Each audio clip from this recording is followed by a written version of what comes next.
What's going on? It's great to see you. It's good to see you too. Thank you so much for being willing to do this. For sure. So how long have you all been homeschooling? Let's see, my oldest is in 6th grade, so we've been homeschooling for 7 years, 8 years if you include preschool. Okay, and how long have you all been with CC? 7 years. Yeah, we started when Lucy was in kindergarten, so it's all we've known. That's great. And why did you all start homeschooling? Well, I was a public school teacher, and I loved my job. I love teaching, and really like my connotation of homeschoolers was very negative. It was the families that would take their kids out of school, not really do anything, and then put their kids back in, and they'd be even further behind. So when my best friend, who was homeschooled herself, said that she wanted to homeschool her kids, I was just like, you are going to screw up your children. You're going to put them in school in 2nd grade. They're going to be drooling in a corner. Don't do this. And because that's just the way God works with me, you know, it was slow, like everywhere, homeschooling. And at the same time, I was depressed. I so badly wanted to be home with my kids. I had 2 kids then, was pregnant with our 3rd. Now we have 4. So I desperately wanted to be home, but I never thought, you know, I would homeschool. But then I just decided to read a Homeschooling for Dummies type book. And it was like one of those moments. I remember driving, and like it was a beautiful sunset, and I felt just all this peace that this is what we're supposed to do. And it essentially was just the biggest reason, if I was going to narrow it down to the smallest thing, was that I wanted to be with my kids. I still love being with my kids, you know, even in the struggle. And sometimes the struggle is the point of homeschooling. So that's how we started. Wow, that's excellent. And you know how God works. I feel like he communicates to all of us differently. And, you know, some people, it takes different things, and it's neat to hear how you all came to homeschool. Now, so what's your background? You know, work-wise, professional-wise, what do you do? I was a music education teacher, so I taught elementary K through 4 at the school right across the street from where we are. I did that for 4 years before staying home. And then once I quit my job, we were basically cutting our income in half. So I always had to work. I always had to do something to make that happen. So that was like 8 years ago now that I quit teaching. So I taught piano lessons for 5 years. What else? I've done a lot of things to make money. I did like a direct marketing thing, which I didn't love, but like if you go at it, you know, with the right mindset, you can make it work. And then 3 years ago, my husband bought his own business. We started our own family business. We screen print and embroider and stuff. And we were super naive going into that. I was just thinking, oh, it's going to be like another job. It'll be fine, you know, and then you know, now I'm staying up late screen printing every night and whatnot. And I'm currently the children's minister at our church as well. And I direct CC. So you have lots of free time. Yes. Wow, that is no joke. So how do you do it? What are some of the practical things that you do to try and keep it all together and organize and schedule? Like how do you manage it all? I think knowing priorities and what's the most important thing. So, you know, homeschooling mom is the first job. You know, when I look at my jobs that has to get my priority, it's my kids' education. So we try to have a chunk of time in the morning. We always get school done by noon, which even if I didn't have a job, I would do that because I'm just not an afternoon person. So we always set that time aside, and I try not to mess with it as much as possible. And then my children's ministry job, is just kind of working out times and knowing, you know, when you can do the things that you can. Unfortunately, it's messy, and it doesn't always work that way. This is in this season right now. We do a lot of craft shows with our shop where we take graphic tees to Christmas fairs and whatnot. So that's a lot of, you know, doing whatever you can do to make it happen. So that might mean sacrificing school time or definitely family time in the evening to make things happen. What's the name of your family business? It's Shirts Galore and More. I'm wearing one of our shirts kind of because it's just winging it, and that's how I live my life. That's great. That's great. How has CC helped all that you all do, your homeschooling journey and being business owners? How does it fit in? How does it help?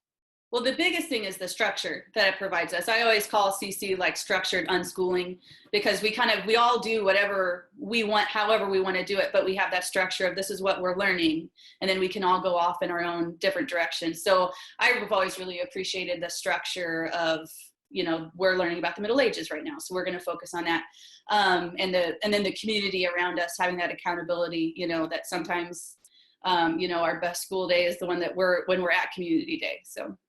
That's awesome. That's great. What has been, or what would be some advice that you could share with other working moms that are also homeschooling? What would you want to encourage them with?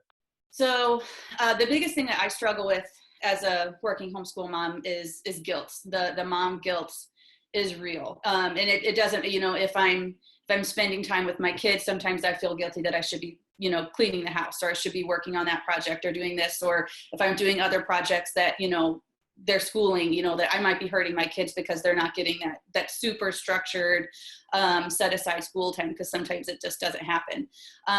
So for me, the biggest lesson that I've learned is that trusting that God called me to this. I know he's called us to this. I know he's called me to homeschool, for us to have our own business, for this season to be the children's minister at our church.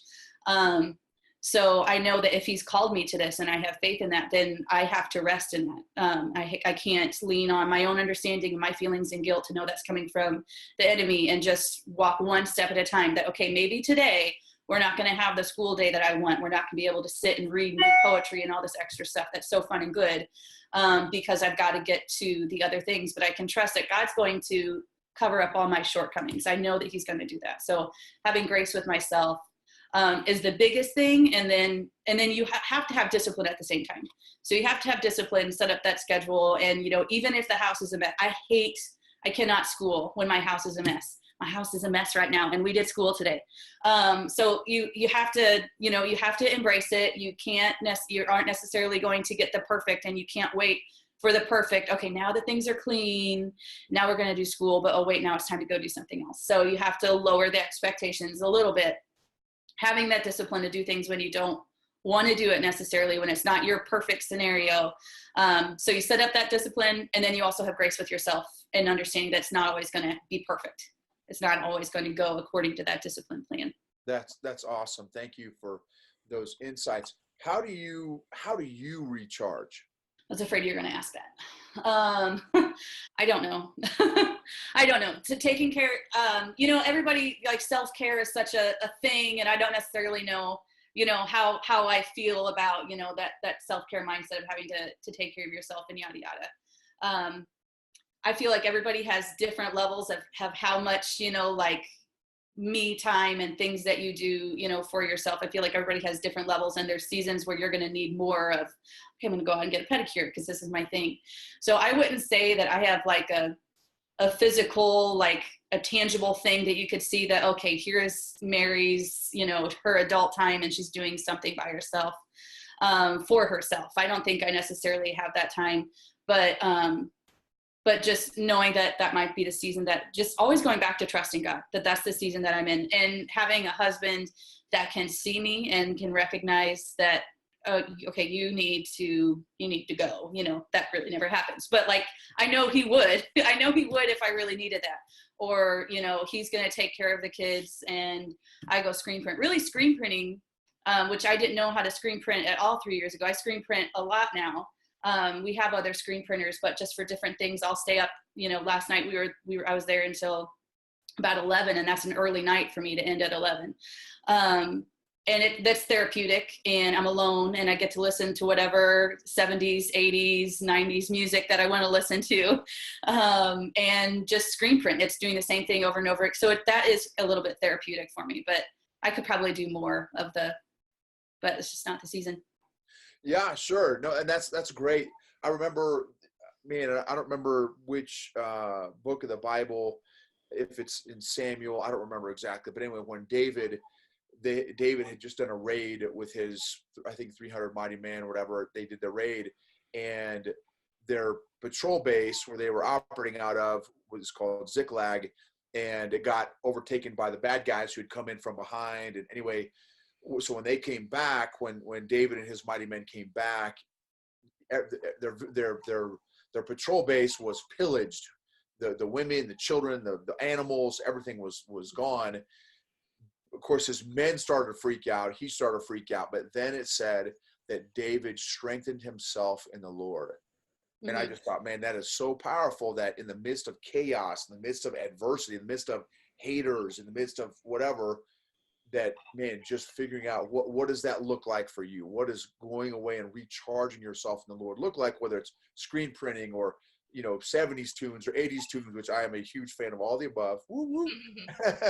but making that part of your kind of, so it's neat that you've kind of got that built in almost, even though it's not even, maybe it hasn't been a conscious thing for you, but it just seems like maybe that is something that helps you out. That's great. Is there a Bible passage that has really encouraged you through your homeschooling journey?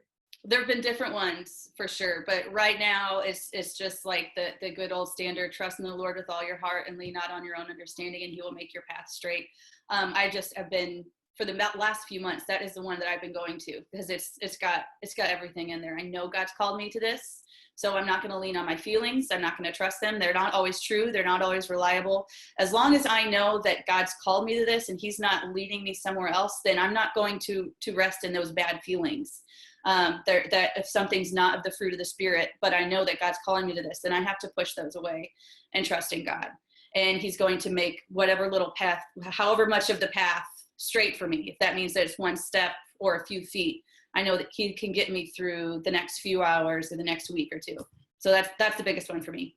Excellent. Thank you so much, Mary. You shared some amazing thoughts, and you are real, and I totally appreciate that. I know it's going to be a blessing and encouragement to all the folks who get an opportunity to hear it. So God bless you all. Thank you so much, Mary. Okay, thank you.